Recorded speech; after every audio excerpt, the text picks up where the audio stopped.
Would you like to go back to SmackDown? Not really. Can we let's just jump in the time machine and smack down somewhere else. Oh, there's a little bit more. There's another little bump in the road in the Bloodline saga here coming up, and they did a package on Rhea Ripley relinquishing her title, and we are still in mourning about that one. But basically now that Paul earlier, Solo told Paul Heyman, we need to find Kevin Owens. Take me to Kevin Owens. Well, now Paul's telling Solo, I'm sorry we can't find Kevin Owens. We've looked everywhere. They're in an empty room, right? And Solo's not happy. And Paul, again, is brilliant here as a performer. You know, when his mouth quivers and it sends the shock waves, sort of like the San Andreas Fault reverberating through Bakersfield on all those chins. And he's telling Solo that he's making decisions that he's not yet authorized to make. He's trying to tell this guy, look, you're not the tribal chief yet, and you're overstepping yourself. And Solo blows him off. Won't hear it. They walk into the arena. And I'm loving the production. Again, if there was not a live shot going on, there'd be about 17 people at Gorilla trying to either jockey for position, ask questions, or just be seen to make sure everybody knows that they're working hard. But they go straight through to the ring for the live in-ring promo. And the one thing that I can criticize Paul Heyman for on a verbal level came in this promo. Do you know what it was he said that just made my asshole pucker? No. He was saying, well, I'm a master politician of backstage manipulation and blah, blah, blah. And that was fine. But then he said this statement, and it sounded like he was speaking like Dave Meltzer. The Bloodline is the greatest act in the history of WWE. I would have bleeped that and fined him. And I love Paul's promos. But no, don't say the greatest act. Like, what is this, vaudeville? In Birmingham at the Orpheum, they were the greatest act we ever booked. Oh, yeah, it was the Aristocrats. No, you don't say that. Paul's smart enough to not say that. I felt let down by him. See, the problem is he believes it. So it's easy to say something you believe in. I'm not saying that they aren't great or anything, but I think that's what it is. Well, but then he should say most dominant force. Or he could even say biggest box office attraction. He was the guy saying out loud that he wanted an Emmy for all this stuff, remember? Well, Sakura's under contract to Tony, Paul, so you're going to have to find yourself somebody else. Anyway, that's when the fans started chanting, we want Roman. And so they got something here, too. Whenever Roman comes back to fucking reclaim his tribal throne, the fucking stump of the coconut tree or whatever it is. So then Paul started kind of having a bit of a nervous breakdown, and Solo snatched the microphone away from him. And they're doing the thing with Solo now they do with Dominic, where they're just booing him every time he tries to talk.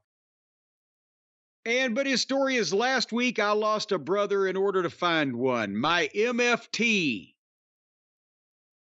Should we do a Google search of the Samoan language? Is that brother in Samoan besides Uso? There is nothing. I've been looking. There's nothing I have found to explain this. Nothing. Okay. Suddenly, here came Kevin Owens being thrown through the entranceway by Tama Tonga, and Owens is all bloody. And I'm sorry. I don't want to throw out any false accusations, but that blood looked awful suspicious to me. It was on the side of his head. Nobody blades their fucking temple.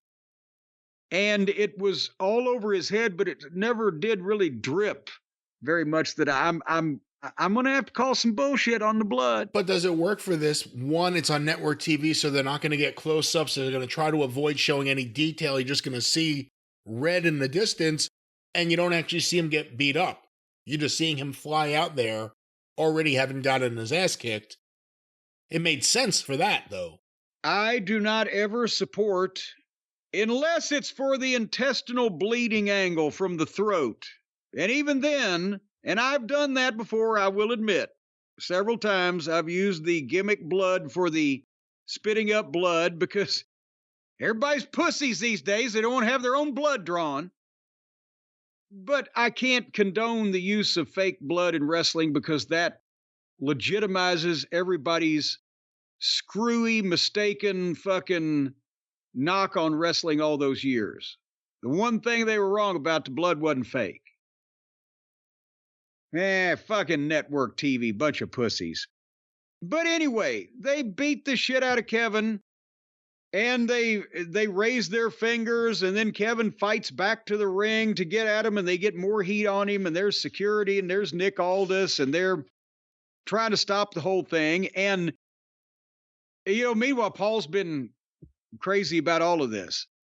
But then they get that settled down, and then before you comment on the rest of that segment, the next segment, they go to they're in the back parking lot. And Nick Aldis is with Paul, who looks like he's just seen a ghost. And Aldis says, "Hey, do you know about this?" And there is two cars run into each other. And apparently Owens' car was crashed into by another car, which was Tama Tonga's. But Aldis said they were rental cars. And Paul probably said, "Oh, my God," because, he managed Tommy Rich. So he had flashbacks. And so Nick Aldis says next week is the draft and all the top brass is here. And I'm not going to tolerate this. Losing isn't the only thing that has consequences. So that was the Bloodline business for this week. But I mean, again, with the cars crashing into each other, well, I'm not going to tolerate things like, well, you just did.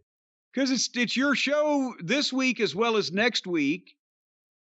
I don't know. What do you think? Yeah, the police may not tolerate it either, if that's exactly what happened. I like that they've established Tama Tonga as being kind of crazy, or willing to do crazy things. They've gotten him over in a week better than AEW has any of their guys. And I guess the big thing is if Roman doesn't come back soon, how many weeks can you do this cowering Paul Heyman, afraid of everything, waiting for Roman to arrive? Like, you can only, this is now 2 weeks in a row this has happened. I'm afraid if that goes on too long. Because it seems like Roman's off TV for months at a time. Well, and we saw that they signed Jacob Fatu, but goddamn, it seems to me that Jacob Fatu should add the Tama Tonga spot because, yes, Tama Tonga looks very impressive physically as far as his physique, but he doesn't look nearly as crazy, and he is not nearly as big, and he doesn't do nearly as impressive physical shit. So are they going to bring another crazy fucking Samoan in for the other side? But they haven't established who the other side is yet. We haven't seen Roman. We don't know who Roman's going to show up with to regulate all this. But Jacob Fatu better be a fucking heel. If Roman's going to show up to rein these guys in, Jacob Fatu would be great in that role. Otherwise, you have Roman, again, as a babyface against a heel bloodline. I don't know. Does Roman, to combat The Rock and Solo and Tama Tonga, and does The Rock have to, forgetting about Jacob Fatu for a second, does The Rock have to go does Roman have to go and swallow some pride to potentially, fucking join forces with Cody? That would be interesting. But nevertheless. And by the way, I just saw a video earlier today, fan cam footage from WrestleMania when Rollins ran in as dressed like the Shield, went to hit The Rock with a chair. He can't walk. And when he took a bump, it was pretty, I don't want to say gross, but watching the way his leg moved when he hit the mat, he may not be back for a long time. It looks like he really messed up. His knees are really messed up. Well, remember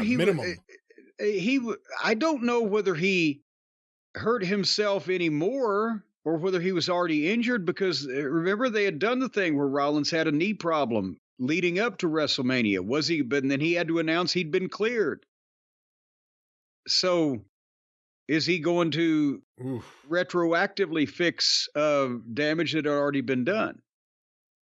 We'll see, but as the Bloodline turns, so does SmackDown. That was the end of SmackDown, but what else happened on No! SmackDown? It wasn't the end of SmackDown. That's what I said. That was the end of SmackDown. What else happened on SmackDown? You just said that was the end of SmackDown. What else happened on SmackDown? That was the end of SmackDown. Nothing else happened, but what else happened on SmackDown? Okay.